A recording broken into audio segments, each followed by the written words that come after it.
کام اطلاعات یہ سامنے آ رہی ہیں کہ بھارت کے اندر موجود چینی سفیر نے بھارت کو مشورہ دیا ہے کہ معاملات کو مذاکرات کے ذریعے سے حل کیا جائے۔ خامخواہ اختلافات بڑھا کر بھارت اپنے پاؤں پر کلہاڑی مار رہا ہے اور تجارتی نقصان کر رہا ہے۔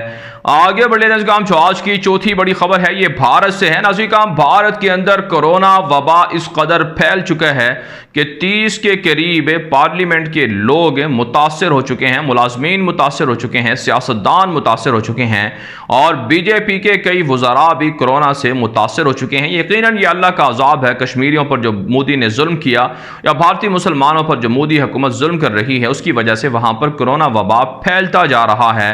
دنیا کے اندر بھارت دوسرا بڑا ملک بن چکا ہے کورونا وبا کے حوالے سے۔ اس کے علاوہ اطلاعات یہ ہیں کہ دلی کے اندر جو فسادات ہوئے تھے اس کی تفتیش کے لیے جو بھارت کی پولیس کے سابق افسران ہیں انہوں نے دوبارہ سے خط لکھا ہے کہ 9 کے قریب افسران ہیں جنہوں نے کہا ہے کہ دلی فسادات کی دوبارہ سے تفتیش ہونی چاہیے اور وہاں کالے قوانین کے نام پر دیگر جو مسلمان ہیں بالخصوص طلباء ہیں ان کی گرفتاریوں کا سلسلہ بھی جاری ہے۔ عمر خالد نامی ایک طالب علم ہے مسلمان، ان کو 10 روز کے لیے پولیس کے حوالے کر دیا گیا ہے، جس سے واضح ہوتا ہے کہ مودی کی دہشت گرد حکومت مسلمانوں کے خاتمے پر تلی ہوئی ہے۔ آگے بڑھے ناظرین، جو آج کی 5ویں بڑی خبر ہے یہ چین اور بھارت کے درمیان جنگ اور تنازع اور ساتھ بھارت کے اندر علیحدگی پسندوں کے حملوں کے حوالے سے ہے۔ ناظرین، تازہ ترین خبر سامنے آ رہی ہے کہ اگرچہ چین اور بھارت کے درمیان جنگ یا تناؤ یا کشیدگی جاری ہے لیکن اس کے باوجود چین کی بحریہ نے بھارت کا آئل سے لدا ہوا جو ٹینکر یا بحری بیڑا پھنسا ہوا تھا سمندر کے اندر اسے نکالنے میں مدد فراہم کی ہے۔ چین کا مشہور اخبار گلوبل ٹائمز ہے جس نے اس حوالے سے رپورٹ بھی دی ہے کہ کس طرح سے چینی بحریہ نے بھارتی آئل ٹینکر کی بحری جہاز کی مدد کی اور اس پر بھارتی کپتان نے چین کا شکریہ بھی ادا کیا۔ اس کے علاوہ ناظرین، اطلاعات یہ سامنے آ رہی ہیں کہ بھارت کی 7 مشرقی ریاستوں کے اندر علیحدگی پسندوں کے حملے بڑھ چکے ہیں۔ ان کے مقابلے کے لیے مودی کی حکومت نے نئی فوج اور نئی پولیس کو مقرر کر دیا ہے جو ان کے خلاف آپریشن کرے گی، لیکن حقیقت یہ ہے کہ مودی کے ہاتھ سے بھارت کی 7 مشرقی ریاستیں نکل چکی ہیں۔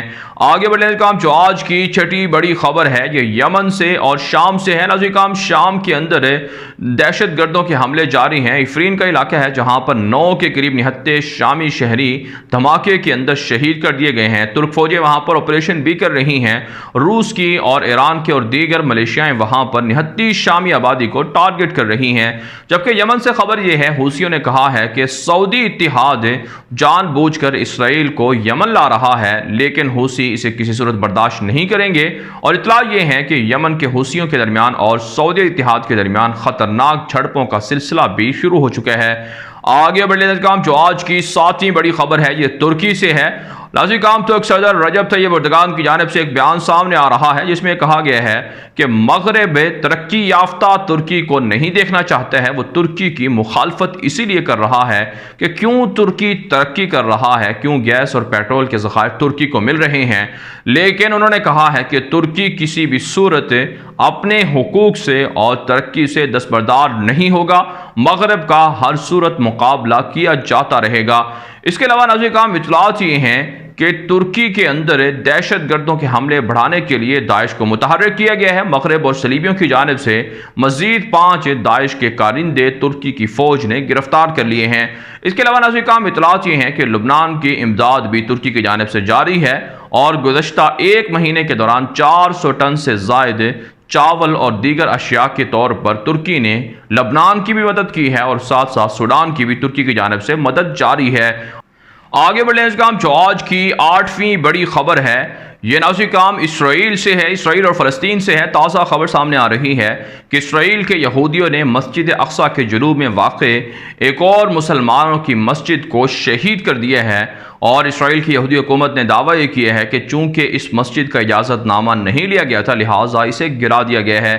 آپ جانتے ہیں فلسطینیوں کے خلاف جب سے عربوں نے ڈیل کی ہے اسرائیل کے ساتھ تب سے حملے اسرائیل کے بڑھ چکے ہیں اور وہ مساجد کو گرا رہے ہیں، فلسطینیوں کے مکانات کو منہدم کر رہے ہیں، لیکن پھر بھی عرب خواب غفلت میں ہیں۔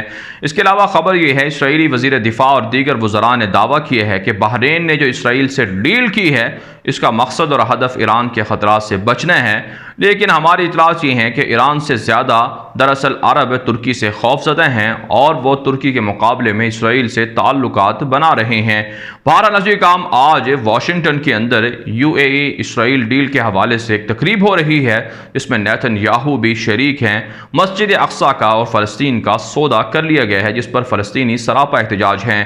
آگے بڑھے کام جو آج کی 9ویں بڑی خبر ہے یہ روس، فرانس اور بیلاروس سے ہے۔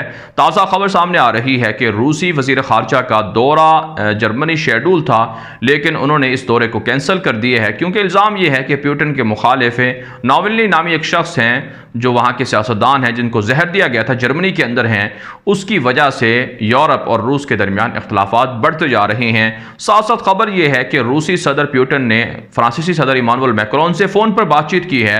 ترکی، شام، لیبیا اور اسی طرح سے دیگر معاملات پر گفتگو کی گئی ہے اور فرانسیسی صدر نے کہا ہے کہ پیوٹن اپنے مخالفین کو قتل کرنے سے باز رہے، جبکہ پیوٹن نے کہا ہے کہ ان کی مخالفت میں یورپ اس حد تک نہ جائے کہ جس پر روس کو ایک طرح سے روس کو زیادہ غصہ آئے اور وہ یورپ پر چڑھائی کر دے۔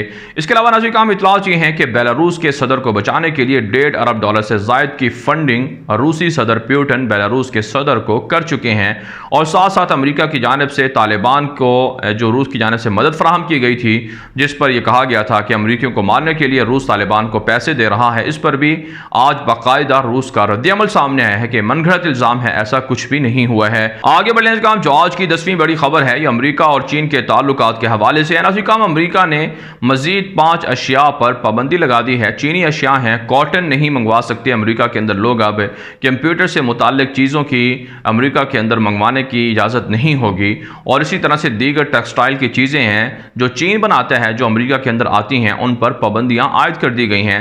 ساتھ ساتھ ناظرین کرام امریکہ کے نیوکلیئر جو پروگرام کے ہیڈ ہیں انہوں نے دھمکی دی ہے اور وارننگ دی ہے کہ چین امریکہ اور دنیا کے لیے بڑا خطرہ بنتا جا رہا ہے۔ ساتھ ساتھ ناظرین کرام امریکہ کی جانب سے اپنے شہریوں کو چین کے سفر کے لیے نئی ہدایات جاری کر دی گئی ہیں اور شہریوں کو روکا گیا ہے کہ وہ چین کا سفر نہ کریں کیونکہ امریکہ اور چین کے درمیان اس وقت تعلقات انتہائی کشیدہ ہیں۔ بہرحال ناظرین کرام دنیا بھر سے تھی آج کی 10 بڑی خبریں۔ ان خبروں کے حوالے سے آپ کی کیا رائے ہے؟ اپنی رائے کامنٹ کے ذریعے سے ضرور ہم تک پہنچائیں۔ مزید خبروں کے لیے آپ ہمارے ٹویٹر اکاؤنٹ دنیا میرے آگے اور غلام نبی مدنی فالو کر سکتے ہیں۔ آج کے لیے اتنا ہی، اجازت دیجیے، اللہ حافظ۔